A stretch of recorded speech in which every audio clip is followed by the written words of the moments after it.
या न्यूज बुलेटिनचे सहप्रायोजक आहेत गोकुळ. जिल्ह्यात जिल्हा परिषद व पंचायत समिती निवडणुकांची रणधुमाळी सुरू झाली आहे. जिल्हा परिषदेच्या 68 गटांसाठी एकूण 241 उमेदवार निवडणूक रिंगणात उतरले असून 12 पंचायत समित्यांच्या 136 गणांसाठी तब्बल 455 उमेदवार आपले नशीब आजमावत आहेत.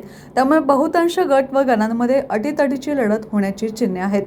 राजकीय पक्षांसोबतच अपक्ष उमेदवारांची संख्या लक्षणीय असल्याने निवडणुकीची रंगत वाढली आहे.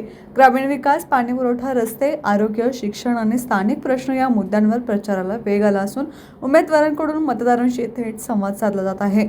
7 फेब्रुवारी 2026 रोजी जिल्हाभरात मतदान प्रक्रिया पार पडणार आहे.